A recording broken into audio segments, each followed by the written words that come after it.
Aujourd'hui, je vous recommande une série qui est montrée à la fois samedi et lundi à Série Maniaque, une série australienne qui s'appelle Wakefield. Ça se passe dans un hôpital psychiatrique dans les Blue Mountains, qui est une région d'Australie très verte, très vallonnée, avec des falaises, et qui, dès sa première scène, s'ouvre sur un vertige, puisque on voit le personnage principal, qui est un infirmier, au bord du gouffre, littéralement. Et on va apprendre au fur et à mesure pourquoi il est allé au bord du gouffre. C'est une série chorale qui nous montre le quotidien dans un style qu'on appelle aujourd'hui communément le Rashomon, donc inspiré du film de Kurosawa, c'est-à-dire un même récit vu par différents personnages. Et quand on change de personnage, on reprend au début de l'action, mais on voit le point de vue du personnage en question.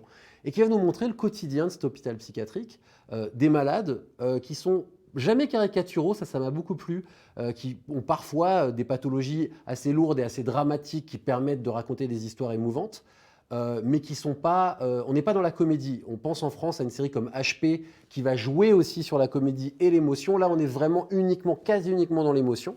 Et on voit aussi la vie de l'organisation, de l'hôpital lui-même, et donc de cet infirmier qui est un peu le fil conducteur, qui est visiblement un type hyper doué, mais on va comprendre au fur et à mesure, par son passé, par sa culture, par son éducation, par sa relation à son père, que lui aussi est en souffrance. Et donc c'est un truc assez classique, hein. La série va nous émouvoir à la fois par les patients et par ceux qui s'occupent d'eux, et qui eux aussi sont dans la douleur et dans la souffrance. Ça s'appelle Wakefield, c'est une série australienne, et c'est un de mes petits coups de cœur de ce festival Série Mania.